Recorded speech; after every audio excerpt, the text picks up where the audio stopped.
Hello friends, स्वागत आहे माझ्या युट्यूब चॅनल आर.डी. फार्मा मध्ये। आणि मित्रांनो, आजच्या या व्हिडिओमध्ये आपण बघणार आहोत औषध निर्माण अधिकारी भरती म्हणजेच मित्रांनो फार्मसी ऑफिसर, जे महाराष्ट्रामध्ये फार्मसीची गव्हर्नमेंटची एग्जाम होते, तर त्याच्यामध्ये कशा प्रकारचा सिलेबस असणार आहे, म्हणजे कोणते कोणते पॉइंट तुम्हाला स्टडी करावे लागणार आहेत। तुम्ही डिप्लोमा किंवा डिग्री स्टुडंट असताल तर तुम्हाला इथे ह्या गोष्टी समजणं खूप गरजेचे आहेत। तर मित्रांनो, फार्मसिस्टच्या महाराष्ट्राच्या गव्हर्नमेंटच्या ज्या काही एक्झाम असतात त्या दोन पॅटर्नने कंडक्ट केले जातात। इन शॉर्ट दोन वेगवेगळ्या कंपनी कंडक्ट करतात मित्रांनो ती एक्झाम।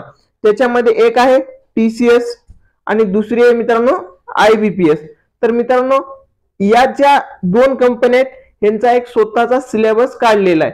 म्हणजे मित्रांनो, तुम्ही डिग्री कंप्लीट केली असेल किंवा डी फार्म कंप्लीट केला असेल तर तुम्हाला जे काही सिलेबस होता तुमच्या फर्स्ट इयर सेकंड मध्ये तो सर्व सिलेबस या एक्झाम मध्ये येणार आहे का मित्रांनो? नाही येणार। तर तुम्हाला ह्या पॅटर्न माहिती असणं किंवा ह्याचा सिलेबस माहिती असणं खूप गरजेचं आहे। याच्यासाठी मित्रांनो हा मी व्हिडिओ बनवत आहे। तर या व्हिडिओमध्ये मित्रांनो आपण बघणार आहे टीसीएस पॅटर्न आणि त्याचा कोणता सिलेबस असणार आहे। मित्रांनो, दुसऱ्या व्हिडिओमध्ये मी आयबीपीएस पॅटर्न पण घेऊन येईल। तर मित्रांनो, टीसीएस पॅटर्न मध्ये अपकमिंग ज्या एक्झाम असणार आहेत, कारागीर विभागाची एक्झाम असेल, भिवंडी निजामपूर महानगरपालिकेची एक्झाम असेल, नंतर लातूर महानगरपालिकेची एक्झाम असेल, तर ह्या फार्मसिस्टच्या एक्झाम कोण कंडक्ट करत आहे? टीसीएस कंपनी कंडक्ट करत आहे। तर त्यासाठी मित्रांनो आपल्याला फार्मसी ऑफिसर या पदाचा सिलेबस माहिती असणं खूप गरजेचं आहे। तर इथे बघूत मित्रांनो आपण आणि याच्यामध्ये मित्रांनो दोन टाईपचा सिलेबस असतो टीसीएस पॅटर्न मध्ये। एक असणार आहे नॉन टेक्निकल, म्हणजेच फार्मसी रिलेटेड नसतो, त्याच्यामध्ये इंग्लिश, मराठी व्याकरण, जनरल नॉलेज आणि रिझनिंग आहेत। त्याचे सब पॉइंट पण बघूत आपण। आणि दुसरं मित्रांनो महत्वाचं टेक्निकल सिलेबस। आता मित्रांनो इथे बघा, टेक्निकल सिलेबस मीन्स काय? टेक्निकल म्हणजे मित्रांनो तुम्ही जे डिग्री डिप्लोमा मध्ये स्टडी केलेला फार्मसीचा सिलेबस असणार आहे, तर त्याच्यापैकी यामध्ये इन्क्लूड होणार आहे। तर मित्रांनो आपण बघू टेक्निकल सिलेबस कोणता कोणता टीसीएस पॅटर्नचा आहे मित्रांनो। तर तुम्ही इथे मित्रांनो बघू शकता ए स्टार्टिंगला इथे ए दिसत असेल तुम्हाला, ए आणि नंतर लास्टला जे। तर हा सर्व मित्रांनो फार्मसीचा सिलेबस असणार आहे, जो की टेक्निकल पार्ट असणार आहे। तर मित्रांनो आता वेटेज पण डिफरंट असतो। काही ह्याच्या एक्झाम मध्ये टीसीएसच्या 80-20 चा रेशो आहे, म्हणजे 80 क्वेश्चन जे असणार आहेत ते येणार आहेत मित्रांनो टेक्निकल सिलेबस मध्ये। आणि काही मध्ये असा पण पॅटर्न आहे 40-60 असा आहे।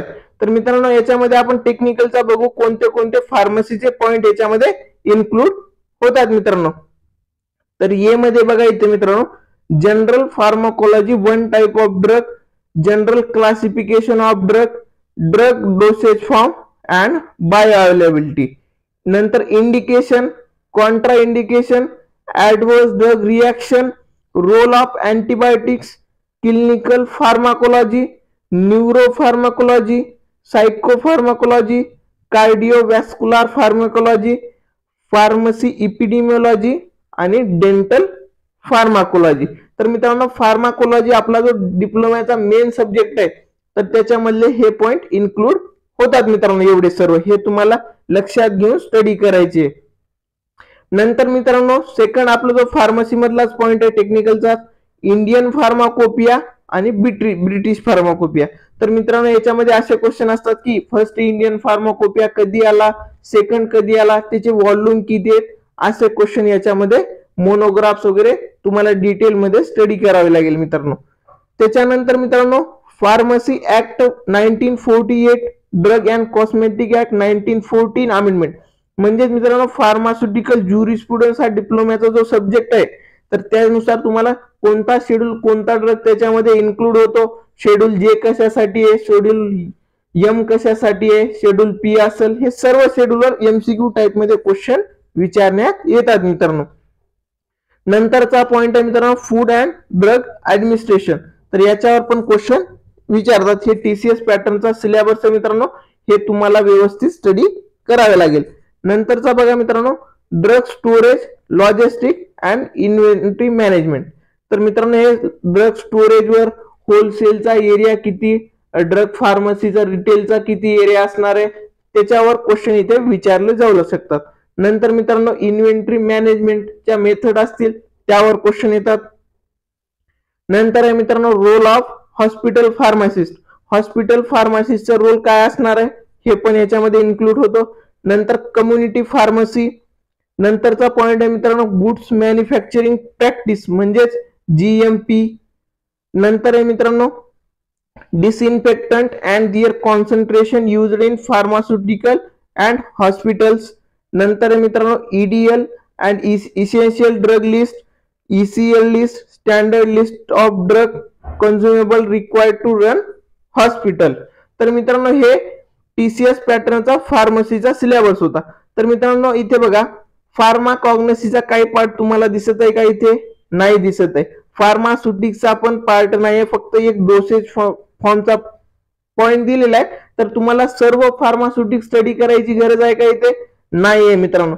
तर तुम्हाला हे पॅटर्न वाईज सिलेबस माहिती असणं खूप गरजेचं आहे. आणि मित्रांनो हे जे पॉइंट मेन्शन केलेले आहेत या पॉइंटच्या बाहेरचा क्वेश्चन येत नाही एक्झाम मध्ये, 100% नाही येत. तुम्हाला हे पॉइंट जर डिटेल मध्ये स्टडी केले, खूप कमी सिलेबस आहे.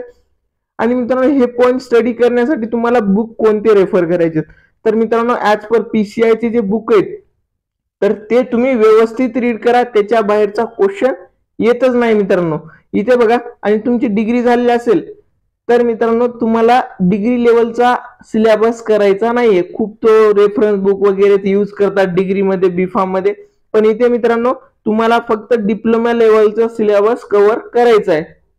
जास्त काही गोष्टी करत बसायचं नाहीये, फक्त तुम्हाला हे सिलेबस व्यवस्थित बघायचं. याची PDF बी मी तुम्हाला देईल तिथे, आणि त्यानुसार स्टडी करायचे. आणि ह्याच्यावरचे MCQ क्वेश्चन जेवढे पण असतील ते तुम्हाला व्यवस्थित करायचे. नंतर मित्रांनो आता बघा आपण TCS पॅटर्नचा नॉन टेक्निकलचा सिलेबस बघू. सर आता आपण टेक्निकलचा बघितला, तर नॉन टेक्निकल वर कोणते कोणते पॉइंट इन्क्लूड होतात आणि कसे क्वेश्चन येतात. तर मित्रांनो नॉन टेक्निकल मध्ये मेन जो आहे तो इंग्लिश आहे स्टार्टिंगला. तर मित्रांनो इंग्लिश ग्रामर वर क्वेश्चन येतात. त्याच्यामध्ये सिनोनिम असेल, अँटोनिम असेल, स्पेलिंग असेल, पंक्च्युएशन आणि टेन्स. तर मित्रांनो इंग्लिश ग्रामर मध्ये नंतर मित्रांनो व्होकॅब्युलरीचा पार्ट येतो, त्याच्यामध्ये use of idioms, phrases, their meaning आणि एक्सप्रेशन. नंतर मित्रांनो filling the blank in the sentence, simple structure sentence. तर मित्रांनो तुम्हाला एक चांगलं मराठी आणि इंग्लिश व्याकरणचं बुक घ्यावं लागेल आणि हे पॉइंट तुम्हाला कव्हर करावे लागतील. ग्रामर असेल, नंतर व्होकॅब्युलरी असेल, सिंपल सेंटेन्स स्ट्रक्चर करणं असेल. नॉन टेक्निकल मध्ये मित्रांनो दुसरा आहे मराठी. तर मराठीमध्ये कोणतं, मराठी व्याकरण, त्याच्यामध्ये वाक्यरचना, शब्दार्थ, प्रयोग, समानार्थी शब्द, विरोधार्थी शब्द. नंतर मित्रांनो भाषा सौंदर्य असेल, उपमा, अलंकार, म्हणी व वाक्यप्रचार यांचा अर्थ आणि वाक्यात उपयोग करा, सर्वसामान्य शब्दसंग्रह इत्यादी. नंतर मित्रांनो प्रसिद्ध पुस्तके आणि लेखक, आणि नंतर योग्य जोड्या लावा. तर मित्रांनो हे इंग्लिशचं आपण बघितलं, हे मराठीचं झालं. नंतरचा मित्रांनो नॉन टेक्निकल मध्ये काय येणार आहे, जनरल नॉलेज. त्याच्यात मित्रांनो करंट अफेअर्स, इंडिया आणि महाराष्ट्र, ज्या काही करंट अफेअरच्या गोष्टी असतील. आणि मित्रांनो एक्झामच्या 3 मंथ आधीच्या गोष्टी विचारतात मोस्ट ऑफ दी, म्हणजे एक्झाम ज्यावेळेस तुमची होणार आहे तर त्या मंथ मध्ये 3 मंथ आधी करंट अफेअर्स मध्ये कोणत्या कोणत्या महत्वाच्या गोष्टी झालेल्या होत्या त्यावर क्वेश्चन येतो इथे मित्रांनो. नंतर आहे मित्रांनो इंडियन हिस्ट्री, सिविक्स. नंतर Indian geography, Indian constitution, general science, sport आणि कल्चर. तर मित्रांनो इथे स्पोर्टवर, ऑलिम्पिक्स वगैरेवर, क्रिकेटवर, नंतर कल्चरवर क्वेश्चन येतो. नंतर मित्रांनो right to the information act 2005 आणि महाराष्ट्र पब्लिक सर्व्हिस ऍक्ट 2015 ही एक इन्क्लूड होते. आणि information and technology related basic knowledge, तर हे पण तुम्हाला माहिती असणं गरजेचं आहे. तर नॉन टेक्निकल मध्ये 4 पार्ट असतात, एक मराठी झालं, एक इंग्लिश ग्रामर झालं, नंतर झालं मित्रांनो GK जनरल नॉलेज, आणि 4th पार्ट आहे मित्रांनो लॉजिकल ॲबिलिटी म्हणजे रिझनिंग, सेक्शन 4. तर मित्रांनो सेक्शन 4 मध्ये कोणता सिलेबस इन्क्लूड होणार आहे, त्याच्यामध्ये aptitude test, basic arithmetic knowledge म्हणजे बेसिक मॅथचे जे क्वेश्चन असणार आहेत ते त्याच्यात इन्क्लूड होणार आहेत. नंतर मॅथमॅटिक्स, ज्युमेरिक, अल्जेब्रा, जॉमेट्री, स्टॅटिस्टिक्स म्हणजे मित्रांनो 10th लेवलचा हा सिलेबस असणार. आता नॉन टेक्निकलचा जो काही सिलेबस आहे त्याची हार्डनेस मित्रांनो 10th लेवल असणार आहे. म्हणजे 10वीचा जो सिलेबस असणार आहे त्यानुसारच हार्डनेस असणार. म्हणजे सिंपल क्वेश्चन असतात, फक्त तुम्हाला व्यवस्थित स्टडी करायचंय. आता मित्रांनो याच्यामध्ये लास्टचा पार्ट बघा, डी जनरल सायन्स म्हणजे फिजिक्स, केमिस्ट्री, बायोलॉजी आणि इन्व्हायरमेंटल सायन्स. तर मित्रांनो हे फिजिक्स, केमिस्ट्री, बायोलॉजी आहे तर ते कोणतं असणार, हे पण 10th लेवलचं जे बुक आहे तुमचं सायन्सचं त्याच्यामधून तुम्ही इझिली रेफर करू शकता मित्रांनो.